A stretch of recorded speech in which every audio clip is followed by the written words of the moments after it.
Simetria. Um trem vem, um trem vai. Ônibus nas avenidas. Carros e mais carros percorrem estradas. Crianças bamboleiam bambolê, soltam pipa, fazem gol. Circunferências, círculos, ciranda. Pigmentação fotográfica. 2 pontos distintos. A criação da imagem em estado poético. Não aguentei. Não aguentei mesmo. Assim que saí do curso e cheguei em casa, dedilhei o seguinte texto. Matemática. Matemática. Mática. Mática. Mática. Mática. Mática. Mática, mática, mática, mática. Mática, mática, mática, mática é poieses, poieses, poesia, poesia, poesia.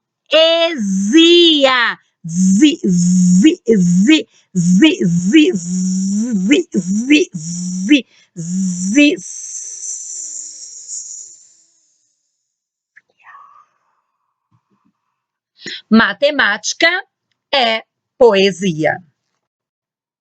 Estudar matemática no princípio de sua simetria é adentrar no mundo da poesia. A coisa poética que por vezes se constitui de pontos simétricos, sensíveis, transcrita na linguagem do som, do ritmo, das sensações, do timbre, do movimento.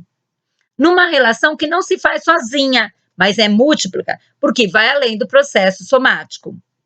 A poesia é muito mais que um amontoado de palavras registradas nas páginas em branco, ou jogadas nos cantos do Brasil.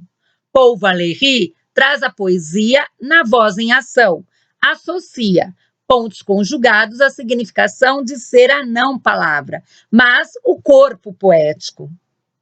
Não se leu. Tenho certeza que às vezes as pesquisas feitas por aqui ficam paradas nas estantes como matéria morta, de alguém que grita por querer viver. Digo isto porque a dissertação de mestrado, Palavra, Voz e Imagem, a poética de Arnaldo Antunes, deve estar arquivada para estranhos no mundo de estrangeiros. Arnaldo Antunes desafia a lei da física, quando apresenta em seu poema 2 ou mais corpos ocupam o mesmo espaço. Eis que fura a página para estar no espaço sideral dos cilindros e das virtualidades. Não se lê, não se escuta, esquece, apenas esquece, sem o direito das visitas de moscas. Como se esquece que tudo também é mutável, assim como a linguagem, a ciência, visto que esta também tem um tempo de duração até que alguém a confronte como verdade.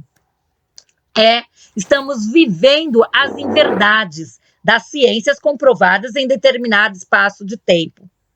Falo e faço loucura porque estou dentro de uma determinada história.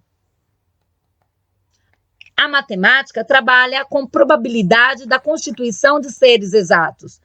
A poesia se apropria desses termos para humanizar-se, desestabilizar-se e estabilizar como ser vivo que se é e deseja continuar viva num processo simétrico de oposições entre o mundo, numa relação negativa com a positiva.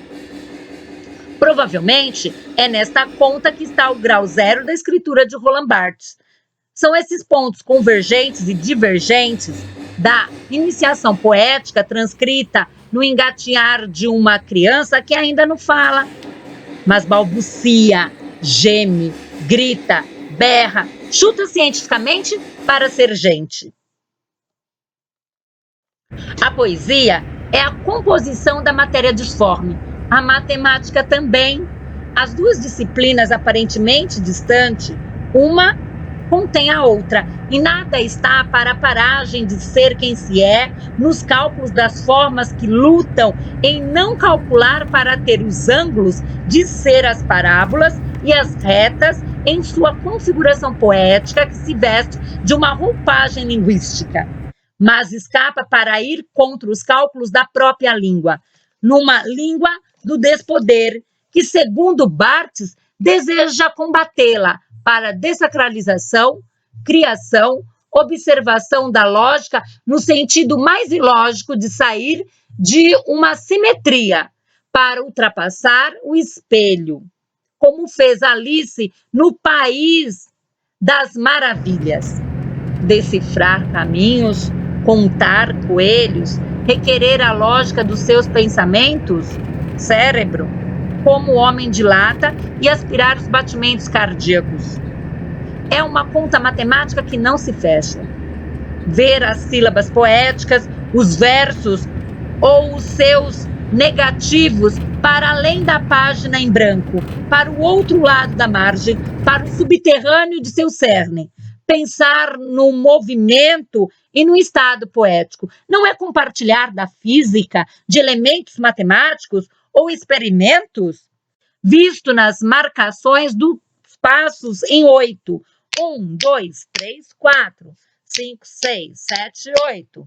1, 2, 3, 4, 5, 6, 7, 8. Na simbologia do infinito, numa divisão de movimentos e números, subdivididos nos ritmos subjugados pela dança da vida. Traçar assonâncias, aliterações, metáforas, antítese, paradoxo, oxímoro, tudo é termo matemático de uma operação que não se explica, mas se faz como a poesia, coisa que se é. A fonética, com processo de som e surdez, contrapontos, dissonâncias, diferenças, que se interrelacionam como corpo no mosaico. O conjunto das semelhanças oclusivas, fricativas, laterais, vibrantes, quanto conjuntos que formam infinitas palavras, expressões e imagem. Tudo está nos dicionários, ou nos indicionários.